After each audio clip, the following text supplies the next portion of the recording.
Segunda de Pedro, capítulo 1, versículos 19, 20 e 21. Temos assim tanto mais confirmada a palavra profética, e fazeis bem em atendê-la como a uma candeia que brilha em lugar tenebroso, até que o dia clareie e a estrela da alva nasça em vosso coração. Sabendo primeiramente isto, que nenhuma profecia da Escritura provém de particular elucidação, porque nunca, jamais, qualquer profecia foi dada por vontade humana. Entretanto, homens santos falaram da parte de Deus, movidos pelo Espírito Santo. O texto que acabo de ler nos fala de um lugar tenebroso. O mundo em que vivemos, queridos, é um mundo tenebroso. Há trevas por todos lados. Quando entramos num túnel sem saída e tudo é escuro, as pessoas tentam encontrar a saída por algum lugar. Cada um fica desesperado. Cada um quer uma porta, uma janela, uma luz. Estava viajando um dia de avião e de repente houve uma pane e as pessoas, eu entendi como são os acidentes. As pessoas morrem mais pelo pânico do que pelo próprio acidente. Lá em cima, no avião, aonde você vai sair? Mas as pessoas queriam sair. Sair para quê de lá? Mas as pessoas queriam sair. Lugares tenebrosos. Queremos encontrar a saída. E o mundo em que vivemos é um mundo tenebroso. As pessoas querem encontrar uma saída. Há sofrimento, há dor. Os negócios estão indo mal. A família se está desestruturando. Outro dia, uma senhora disse: pastor, eu fui a uma mãe de santo, porque meu marido me abandonou com 3 filhos pequenos. E a mãe de santo diz que fizeram macumba com meu marido. Que a mulher que hoje roubou ele de mim, fez macumba. E agora eu preciso fazer outra macumba para contrarrestar o trabalho do inimigo. Há dor no mundo. Há lares desfeitos, há pessoas viciadas no jogo, viciadas no álcool, viciadas nas drogas.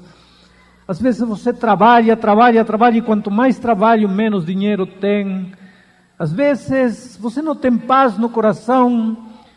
E o ser humano, diante de todos esses problemas, quer encontrar uma saída. Parece que a saída não aparece.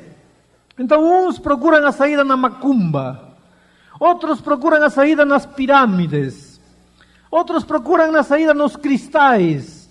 Outros procuram a saída na astrologia, no horóscopo.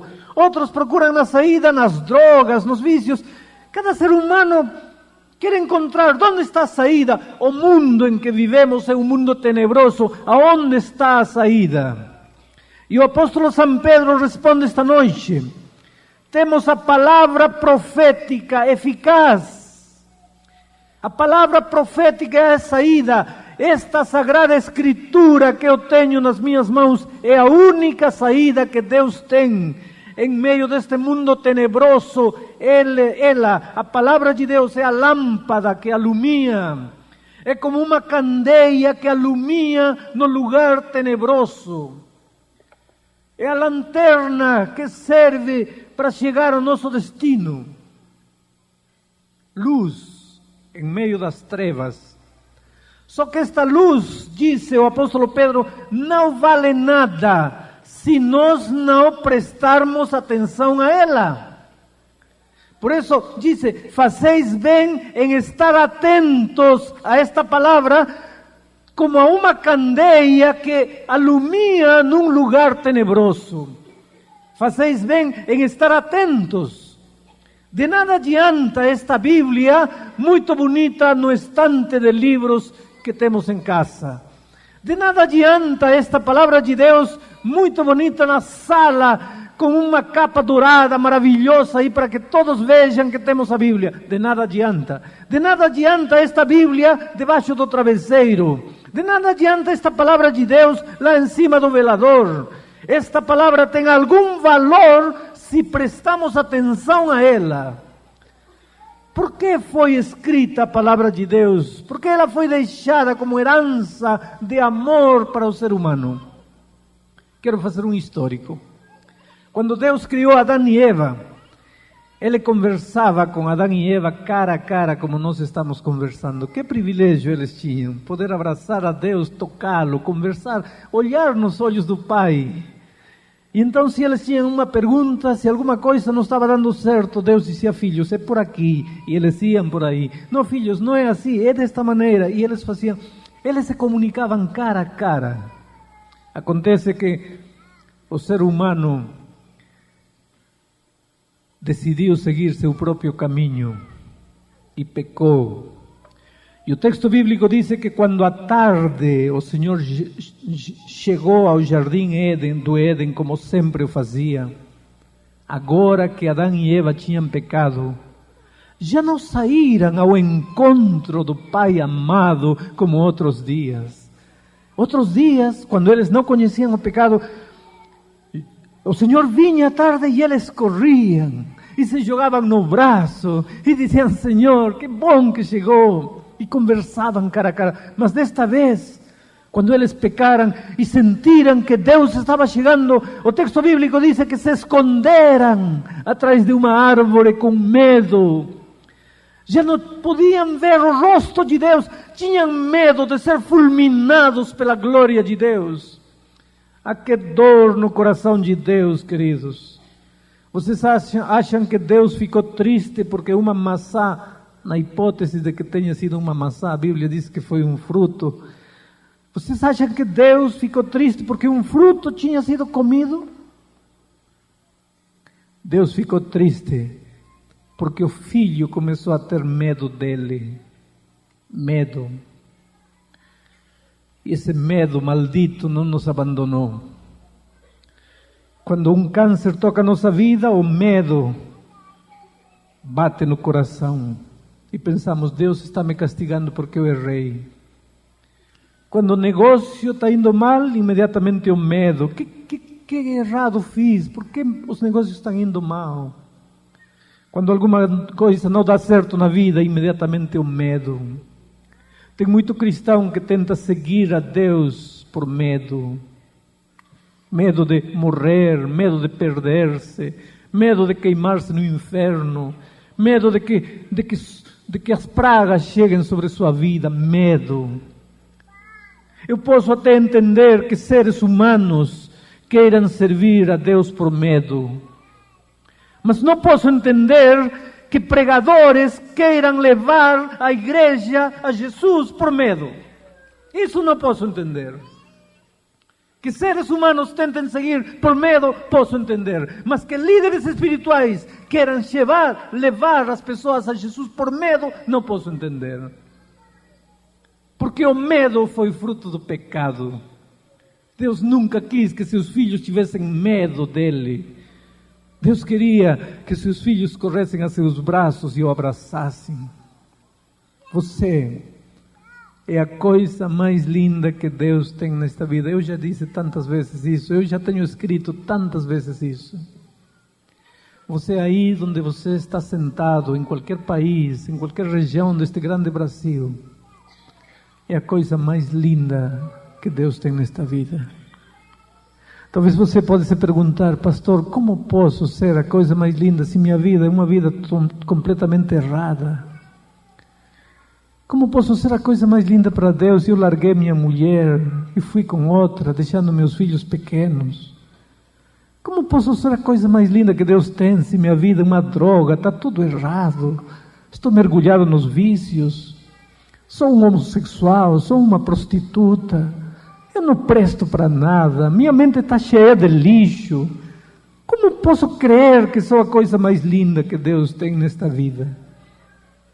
Querido, eu te digo uma coisa: Deus não aceita o que você está fazendo.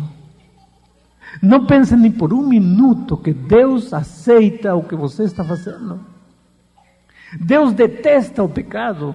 Deus não pode suportar o pecado. Porém, Deus ama você. Há uma coisa maravilhosa que Deus tem e que os homens não sabemos fazer. Deus sabe separar o pecado do pecador. Ele te ama. Ele tem um plano maravilhoso para a tua vida. Ele está com os braços abertos, esperando que você retorne a Ele. Ele quer que você venha por amor, que acredite que Ele ama você. Ele não quer que você venha a Ele por medo. Medo foi fruto do pecado. Adão e Eva se esconderam depois do pecado, tiveram medo. E a partir desse momento Deus se comunicava com eles através da voz, mas já não podiam vê-lo. Eles tinham já medo de ver o rosto de Deus, mas pelo menos ouviam a voz. Mas a história foi correndo. E quando chegou o tempo de Israel, lá no Monte Sinai, Deus apareceu para falar mais uma vez a seu povo. E agora o povo teve medo até de ouvir a voz de Deus, porque eles correram a Moisés e lhe disseram: Moisés, por favor, fala para Deus, que tudo que Ele quiser falar para a gente, fale para ti, porque a gente tem medo de ouvir sua voz. Por favor, que não nos fale mais. Vejam que situação dolorosa. E agora, que seria do ser humano sem a palavra de Deus?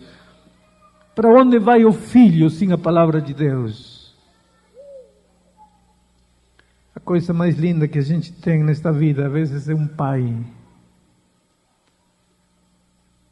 Meu pai não amava Jesus, porém tinha palavras sábias. E aun quando eu já era adulto e pastor, muitas vezes me sentava diante de meu pai e dizia: Pai, por favor, me aconselha. E os conselhos de um homem velho me serviram de muito na vida. E hoje eu sou pai e fico muito feliz quando meu filho, já um profissional adulto, às vezes me procura e diz: Pai, preciso tomar uma decisão, o que devo fazer? Me ajuda. Um pai. Mas que será do filho quando não há pai para dizer: este é o caminho? Aonde iria o ser humano quando já não queria mais ouvir a voz do pai? Quando já tinha medo de olhar nos olhos do pai? O pai pensava: filho, o que vai ser da tua vida sem mim? Como você vai ser feliz sem as minhas palavras, sem os meus conselhos? Então Deus teve que tomar uma medida de emergência. Ele escolheu homens que viviam uma vida de comunhão maravilhosa com Ele. A Bíblia chama de santos homens.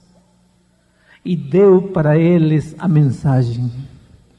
E ordenou que eles escrevessem, para deixar esses escritos como um legado de amor para a gente.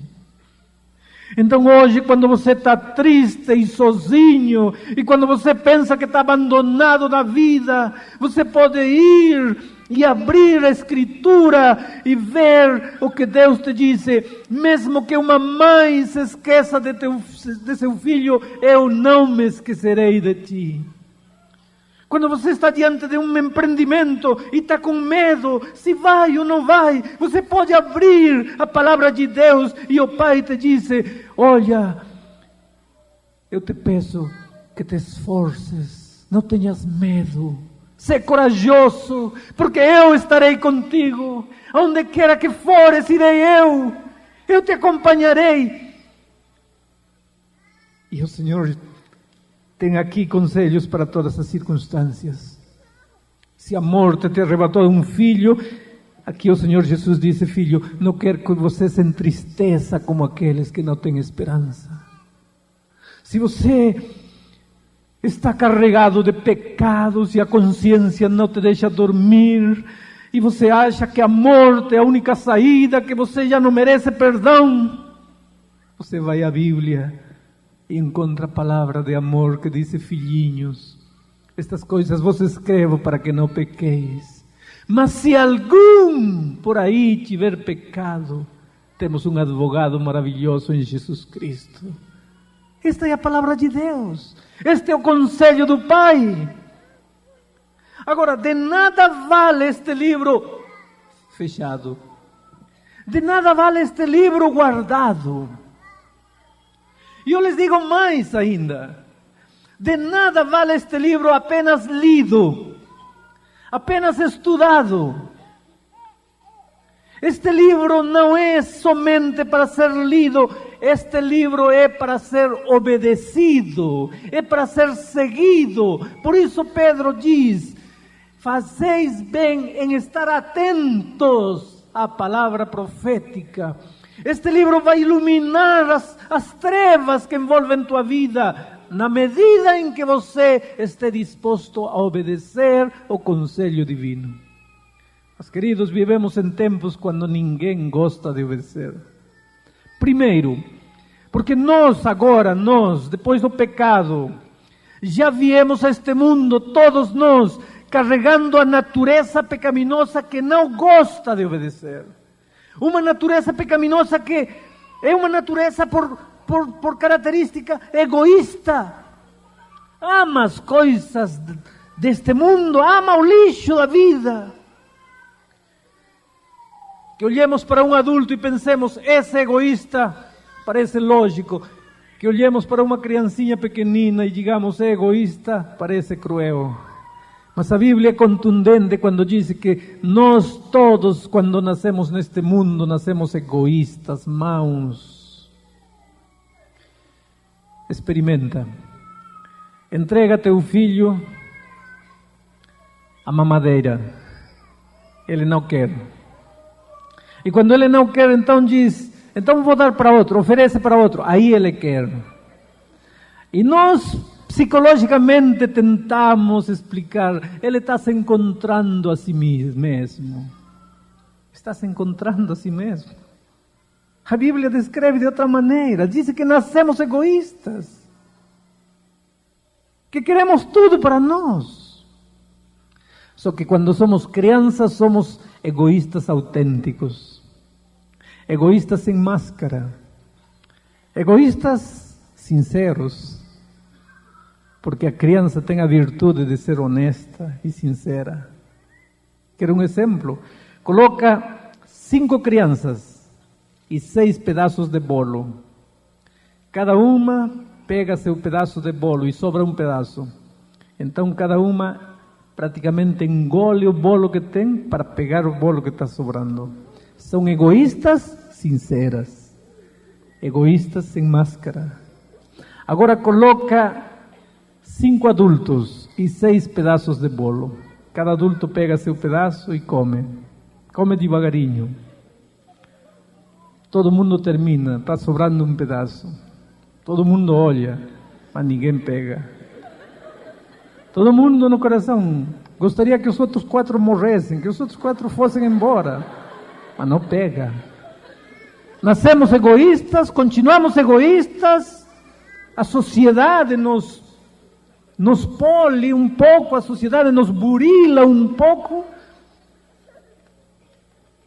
Quando somos ignorantes, não temos muita instrução, não fomos muito para a escola. Então o ser humano pega uma faca, assalta, estupra. Mas quando vai o ser humano para a universidade e adquire um título, já não pega uma faca, nem assalta, nem estupra. Faz umas jogadas financeiras e embolsa dinheiro e compra uma menina.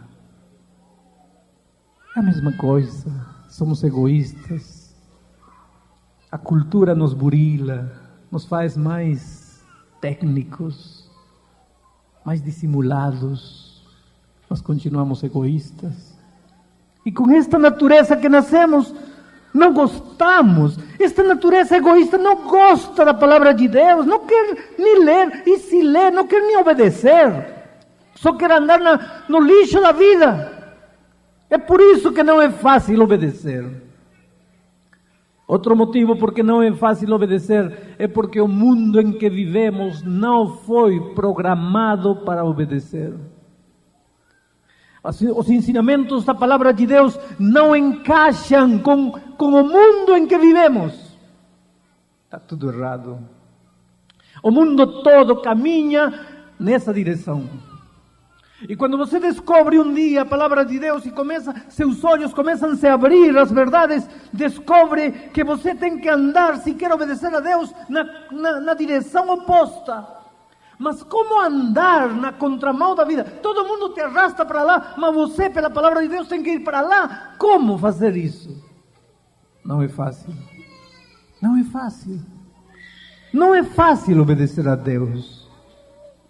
Mas, queridos, a palavra de Pedro é a seguinte: fazeis bem em estar atentos, em obedecer a palavra de Deus, como a uma candeia que alumia em lugar tenebroso. Se você quer que Deus reconstrua a vida da tua família, se você quer que Deus reconstrua teus sonhos, se você quer que Deus reconstrua teu futuro, teu presente, se você quer que Deus apague teu passado, se você quer que Deus te devolva os valores, a dignidade, o desejo de viver, o desejo de crescer, se você quer isso tudo, só tem um caminho: prestar ouvidos à palavra de Deus. Se você não fizer isso, vai bater muitas portas e vai se frustrar. A palavra de Deus nunca vai te frustrar. Vou te dizer mais. Muitas pessoas hoje, no seu intento de querer prestar ouvidos à palavra de Deus, confundem as coisas e prestam ouvidos à igreja. E pensam que assistindo à igreja já estão em paz com Deus. Só que a igreja não tem condições de resolver teus problemas. O único que pode resolver teus problemas é Deus através da sua palavra. E muitas vezes a igreja encontra que é difícil obedecer a Deus. E é por isso que você vai encontrar neste mundo muitas igrejas que não estão dispostas a caminhar na contramão da vida, não estão dispostas. Então é melhor adaptar os ensinamentos da Bíblia para caminhar na direção que todas as pessoas caminham. A Bíblia não é para ser lida e acomodar os ensinamentos bíblicos à minha maneira de viver, não. A Bíblia é para ser lida e acomodar minha maneira de viver àquilo que a Bíblia diz. E isso nem sempre é fácil. Um bêbado começou a ler a Bíblia e achava que não havia livro mais bonito que a Bíblia. Era maravilhoso. E cada vez que virava uma página dizia: glória a Deus, amém. Este é o livro maravilhoso de Deus. Até que chegou ao livro de Provérbios, onde diz: não olheis o vinho quando borbulha, não olheis para a cerveja, para o álcool. E aí ele fechou o livro e disse: não pode ser inspirado. Inspirado enquanto convém, enquanto combina com o que eu acho. E para muitas pessoas a Bíblia é inspirada quando combina com a maneira de viver. Mas a Bíblia não é para combinar com a minha maneira de viver. A minha maneira de viver é que tem que se adaptar àquilo que a palavra de Deus diz. E é por isso que muitas igrejas não estão dispostas a obedecer a palavra de Deus como a palavra de Deus está escrita. Começam a adaptar a palavra de Deus. Começam a dizer: não, esta parte já passou, esta parte era para Israel, já não é para nós. Quando a Bíblia diz que a palavra de Deus é eterna, quando a Bíblia diz que pode a erva secar, a flor murchar, mas a palavra de Deus permanece para sempre. Por exemplo, o mundo cristão hoje vive uma controvérsia. Eu quero falar com o maior carinho e o maior respeito, porque uma coisa que me ensina a palavra de Deus é que devo amar e respeitar as pessoas, todas as pessoas nas convicções que elas têm. Se você é a coisa mais linda que Deus tem, eu devo amá-lo e respeitá-lo, não importa como você pense. Mas por outro lado, com todo o amor e o carinho, eu devo apresentar para você aquilo que a palavra de Deus diz. E hoje o mundo cristão vive um momento de confusão diante, por exemplo, da lei de Deus. Muitos dizem, a lei de Deus já não existe mais, já não vale mais. Já não precisamos estar obedecendo a lei de Deus, porque já passou, era para Israel. Já não é para nós hoje. Eu quero lhes dizer uma coisa. Vou fazer uma ilustração para isso esta noite. Vou pedir às minhas secretárias que venham aqui à frente, porque eu quero ler um texto bíblico em Santiago, capítulo 1, versículos a partir do 22. Vejam, eu vou ler aqui o que diz Santiago. Diz assim: tornai-vos, pois, praticantes da palavra, e não somente ouvintes, enganando-vos a vós mesmos. Porque se alguém é ouvinte da palavra e não praticante, assemelha-se a um homem que contempla num espelho o seu rosto natural, pois assim mesmo se contempla e se retira, e para logo se esquece de como era sua aparência.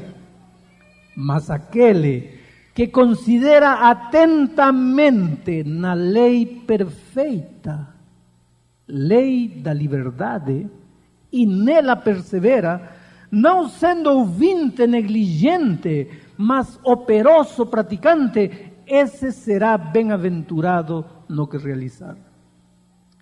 Tem muito cristão, queridos, que pensa que guardando a lei de Deus vai se salvar.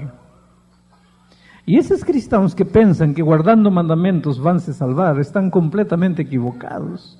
Essa é uma heresia bíblica. Em nenhuma parte da Bíblia você encontra um verso que diga que você vai se salvar guardando mandamentos.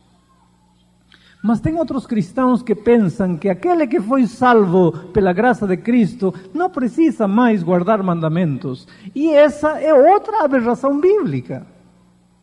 Porque quando você estuda a Bíblia, encontra uma coisa: que nós nos salvamos unicamente pela graça de Cristo, mas que depois que fomos salvos pela graça de Cristo, devemos obedecer, não para salvar-nos, mas porque já fomos salvos pela graça de Cristo, devemos viver uma vida de obediência à palavra de Deus, incluindo a lei perfeita, a lei da liberdade, diz Tiago. Bom, no texto que eu acabo de ler, fala de um espelho, diz: porque se alguém é ouvinte da palavra e não praticante, assemelha-se a homem que contempla num espelho o seu rosto natural, pois assim mesmo se contempla e se retira, e para logo se esquece de como era sua aparência. Mas aquele que considera atentamente na lei perfeita, lei da liberdade, e nela persevera, não sendo ouvinte negligente, mas operoso praticante, esse será bem-aventurado no que realizar. Muito bem, eu vou fazer um exemplo aqui para vocês. Eu tenho aqui na minha mão barro. Eu acho que eu não preciso fazer muita força para que todos concordem que o barro é o símbolo do pecado que suja a vida da pessoa, que mancha, que arruina, que estraga a vida de uma pessoa. Este barro é símbolo do pecado. Aqui do outro lado, eu tenho água pura. Também eu não posso me esforçar muito, inclusive na Bíblia eu tenho muitos versos da Bíblia que provam que somos lavados pelo sangue de Jesus. A água pura pode ser o perfeito símbolo da graça maravilhosa de Jesus que lava o pecado da humanidade. E aqui tem um espelho, e o espelho, diz o texto bíblico, é a lei perfeita, a lei da liberdade. Então eu tenho três coisas esta noite aqui. Eu tenho o pecado, eu tenho a graça de Cristo e eu tenho a lei de Deus. A perfeita lei, a lei da liberdade. Agora vejam o que eu vou fazer. Eu sou um ser humano e vai andando pela vida. E por essas coisas da vida eu me mancho com o pecado. Pronto. Agora eu estou sujo de pecado. E vou andando pela vida naturalmente. Sabem, a coisa mais cruel que o pecado tem é que a pessoa que pecou não percebe sua triste situação. Os outros percebem. Os outros se riem. Os outros fofocam entre eles. Olha, fulano, vivendo com 3 mulheres. Olha. Agora, o pecador anda feliz da vida, pensando que está tudo bem. Todo mundo está vendo, só ele não tem não tem condições de ver. Sabe por que o pecador não percebe sua situação? Porque o pecador não tem condições de se olhar para si mesmo. Agora, se você vem e me diz, a tua cara está suja, a reação humana é olhar para você e dizer, a tua também. E não adianta nada, com isso eu não lavei meu rosto. Por isso Deus não deixou que nenhum ser humano venha e esteja apontando minha vida. Por isso me deixou sua palavra, e no coração de sua palavra, seus mandamentos. O apóstolo disse, como eu saberia que matar é pecado se a lei não dissesse, não matarás? Como eu saberia que isto é pecado se a lei não dissesse? Muito bem. Aí um dia eu andando pela vida, encontro a palavra de Deus, a lei. E ao encontrar a lei, por primeira vez na minha vida, eu percebo a tragédia da minha vida. Meus olhos se abrem à minha realidade. Mas que coisa! Como pude estar andando na vida assim? E eu conheço tanta gente que quando conhece a palavra de Deus, vem chorando e diz, pastor, como pude ter feito aquilo? Como pude ter abandonado meus filhos? Como pude ter vivido assim? O ser humano não percebe. Como pude ter feito isso? É que você não conhecia a palavra de Deus. Agora você encontra a palavra de Deus e encontra a lei que diz, não matarás, não adulterarás, não farás isso. E aí percebe, que tragédia. Aí eu chego a uma conclusão, eu tenho que me lavar. Eu não posso andar assim. Então agora eu tento me lavar. Agarro a lei e com a lei tento me lavar.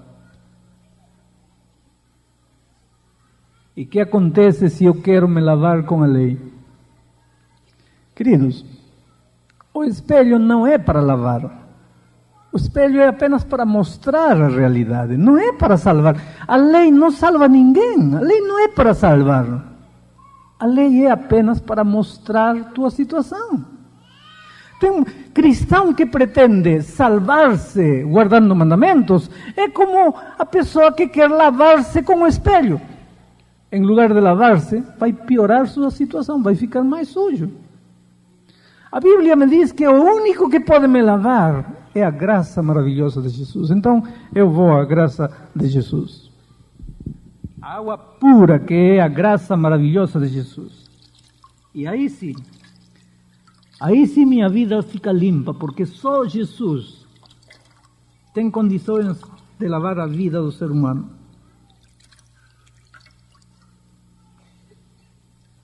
Muito bem.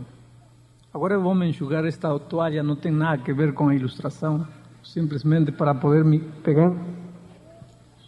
pegar o microfone, preciso estar seco.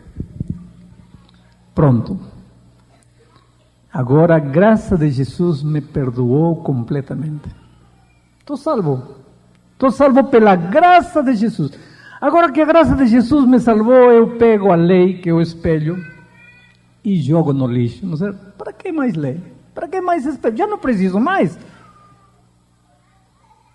Queridos, e se amanhã, por essas coisas da vida, eu me manchar novamente, como eu saberei se não tem mais lei? Mas a lei é só para mostrar, a lei não é para salvar. É tolo dizer, a graça de Jesus me salva, e porque me salva a graça de Jesus, a lei não vale mais. Não tem sentido bíblico. A graça tem seu lugar e é para salvar, mas a lei tem seu lugar e é para mostrar a vida. Por isso Paulo disse que a lei me leva a Jesus. A função é mostrar minha situação para ir a Jesus. Mas queridos, obrigado, podem ir. Nesta vida não é fácil obedecer. Porque se você abre a palavra de Deus e abre a parte onde estão os 10 mandamentos e os lê, você vai ver que não é fácil obedecer a palavra de Deus. E sabem por quê? Porque este mundo está programado para desobedecer a Deus. Vamos a pensar apenas num caso como no 4º mandamento, que fala: 6 dias trabalharás e farás toda a tua obra, mas o 7º dia, sábado, é repouso para o Senhor teu Deus. É fácil guardar o sábado nos dias em que vivemos? Não. Porque o mundo todo está programado para ir contra a vontade de Deus. Agora, um dia você descobre que o sábado é o santo dia do Senhor e quer guardar o sábado, vai começar a caminhar na contramão da vida. Todas as pessoas trabalham de segunda a sábado e descansam o domingo. E agora você quer trabalhar de domingo a sexta e descansar no sábado. Não consegue emprego. Não consegue nada. Então, já que é muito difícil obedecer a Deus, é melhor pegar a palavra de Deus e adaptá-la à minha maneira de viver. Porque ajustar minha vida à palavra de Deus é difícil, é muito difícil. E queridos, nunca foi fácil obedecer a Deus. Nunca. Eu estava na Estação da Luz, aqui em São Paulo. Uma tarde, descendo do trem, muita gente entrando e subindo, em meio daquela multidão, ouvi uma voz de alguém: Pastor Bulhão, e olhei para todo lado. Quem me reconheceu no meio de tanta gente? Pastor Bulhão, e aí vi alguém levantando a mão: Pastor Bulhão. Nunca vi aquele rapaz na minha vida. E ele chegou perto de mim: O senhor é Pastor Bulhão? Sim. E ele me abraçou emocionado e disse: Pastor, pelo menos uma coisa boa neste dia para mim. Como tinha vontade de abraçá-lo, de conhecê-lo. Eu já tinha ouvido você na televisão, visto você em vídeo, mas nunca tinha tido a oportunidade de chegar perto. E ele me disse: Pastor, eu quero que faça uma oração comigo. Falei: tudo bem, me dá teu nome, eu vou orar por você. Ele disse: não, pastor, eu não quero que ore por mim, eu quero que ore comigo. Mas aqui, não tenho condições de orar aqui. Como vou orar aqui? Tanta gente, não? Ele me disse: pastor, vem cá. E me levou atrás de uma coluna enorme. Me disse: ore aqui comigo. E ele me contou ligeiramente seu drama. Disse: pastor, há muitos meses estou desempregado, vivendo de biscate, fazendo um trabalho por aqui, outro trabalho por lá. Estou desempregado, perdi um grande emprego que eu tinha.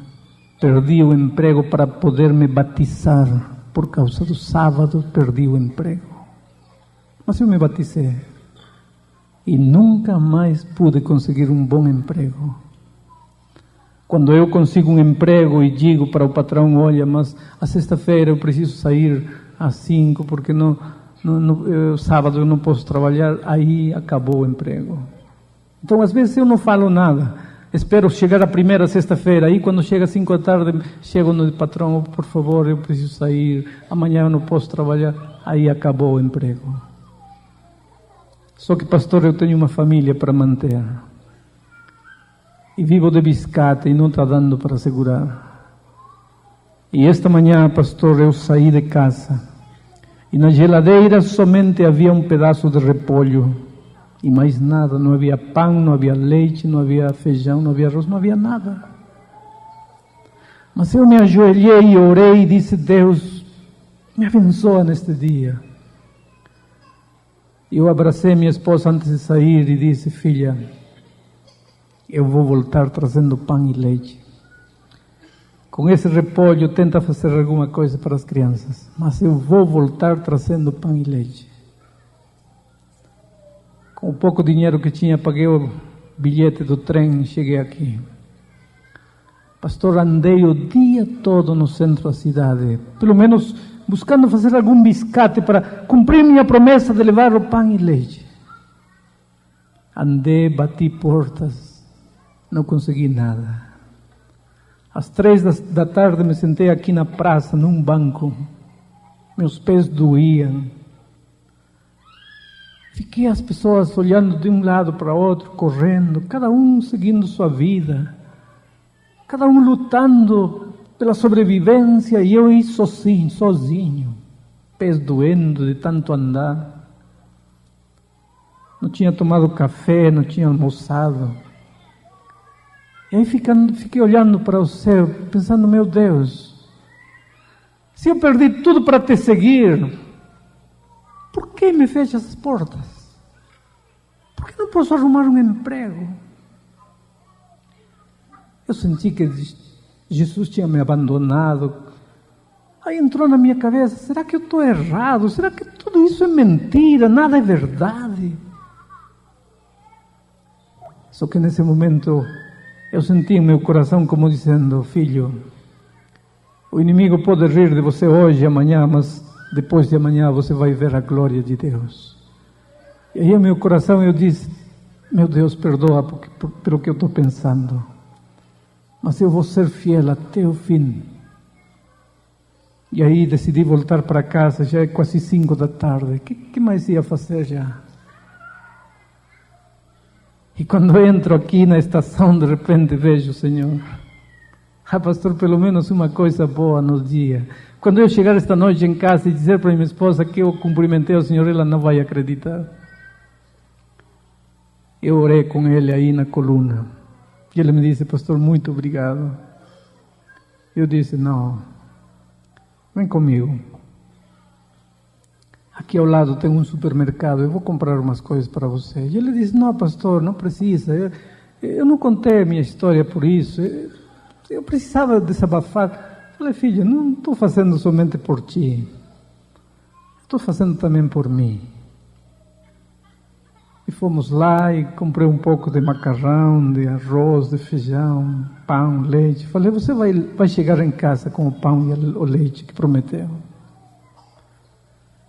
E depois, na estação, com a sacola na mão, ele começou a ir embora e virou e me disse, tchau, pastor. Eu fiquei olhando aquele homem. Nunca mais o vi na minha vida. Não sei nem como chama ele. Só que eu fiquei olhando e não era um homem qualquer. Esse homem era você. Você que está aí. Que muitas vezes tem que andar na contramão da vida. Que tem que sofrer para obedecer a Deus. Que tem que renunciar para seguir a palavra de Deus. Não é fácil ser cristão. Não é. Mas eu tenho segurança, certeza em meu coração. Que neste momento, esse homem não está mais desempregado. Eu tenho certeza absoluta em meu coração que neste momento esse homem tem pão e tem leite, e tem feijão e tem arroz para os filhos.